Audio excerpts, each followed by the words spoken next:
And these strings are getting so dirty, and my fingers are so rotten right now. Sorry.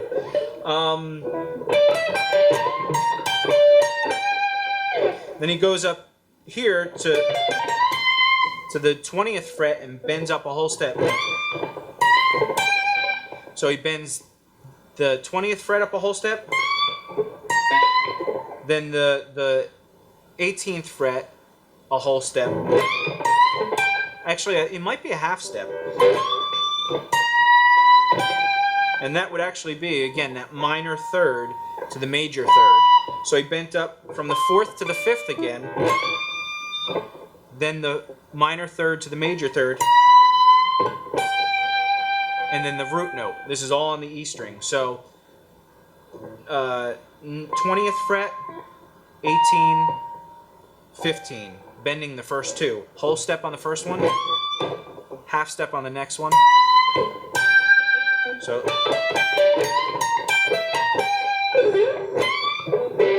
and actually before he does that bend, he slides up to the 17th fret on the B string and slides into that, but then plays the 18th fret on the B string.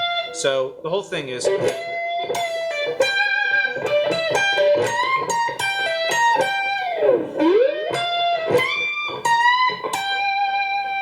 then he moves down to this position of the pentatonic scale, which was the first position of the beginning of the solo. And he bends that, this is all on the E string too. He bends the 13th fret up a whole step to the 15th fret. So it's, bends back down.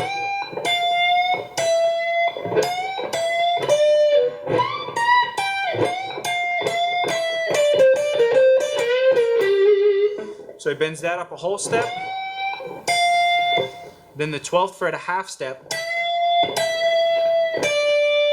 Then he goes down to the 10th fret. And this is all on the E string. So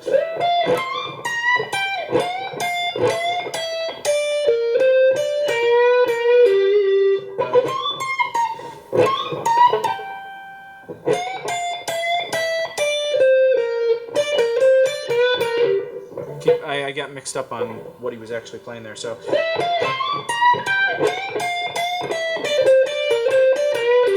that's what he does. So after that note, he goes back down to the 13th fret of the B string, back to the 10th fret of the E string, walks back down to the 11th fret of the B string, 13th fret of the B string, 10th fret of the E string. So it's this little.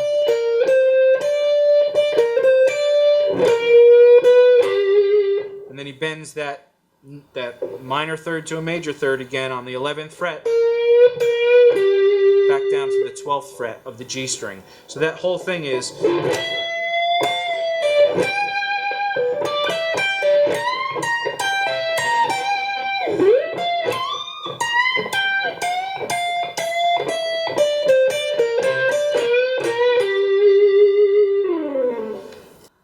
One thing I wanted to touch on was those last few bends and stuff and notes that I'm playing.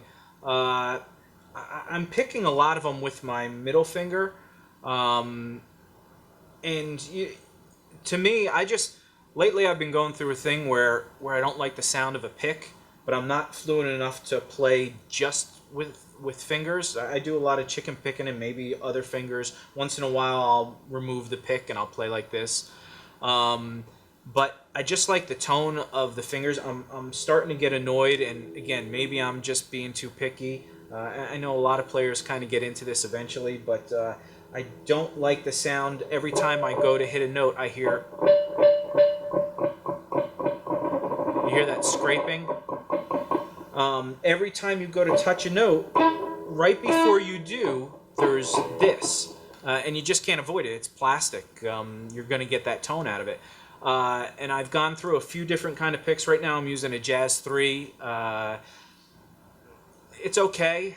I'm still looking for a different tone out of my pick, and there's some options. I know Guthrie Govin's using some kind of expensive $20 or $25 pick or something made.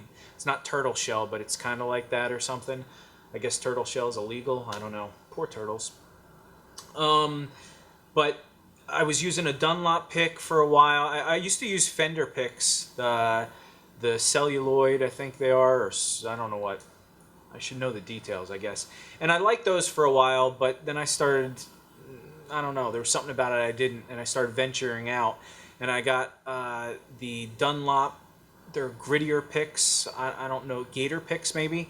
And they're cool, especially for the rock thing, but they're very gritty, and when you hear them on this, you actually, in fact, I have one over here, and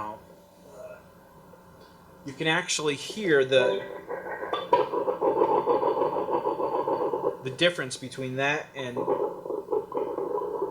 that's the Jazz 3, and this is the. You hear how like there's a grain and a grit to it, and that kind of, it's cool for the rock thing because you get that thing, but some of this bluesy playing, I kind of like a smoother tone. So anyway, that was a long explanation of a lot of these notes I'm picking with finger just to get a certain tonality out of it, and you can do either.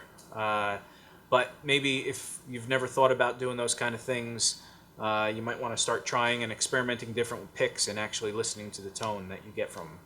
So anyway, that was a brief distraction from all this, but now we'll dive into the second part of the solo. Thanks.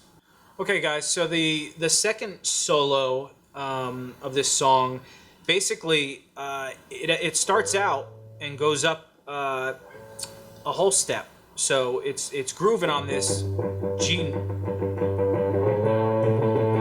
and it goes up to an A dominant thing, and it starts out sliding into the major 6th of the chord, G string, 11th fret. Basically, it's the 11th fret of the G string, 10th fret and 12th fret of the B string, 10th fret and 12th string of the E string. But when he gets to that B note on the B string, he bends up a half step. So 11th fret G string, 10th fret B string, 12th fret G string, slide up a half step, or bend up a half step to the 13th fret on the B string. And that's the 10th fret, 12th fret E string.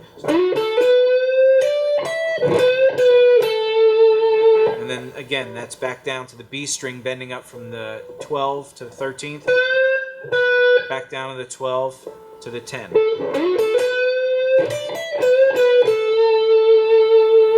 And again, that's basically bending from that, he's using the 9th, which is the B note, bending up to the minor 3rd. It's giving that tension. Doing it again. Down to the root note, which is the A note.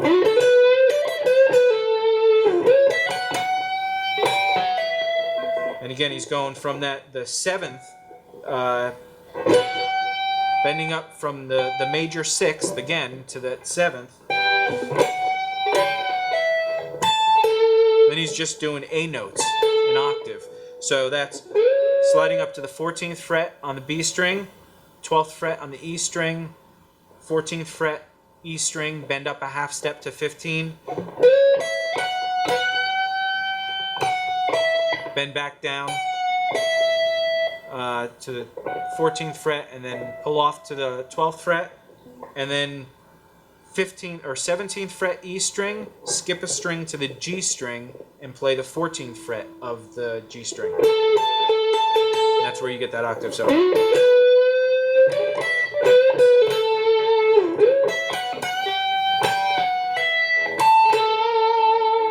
And I like to put in I like to kind of scrape down there, get a dirtier sound. You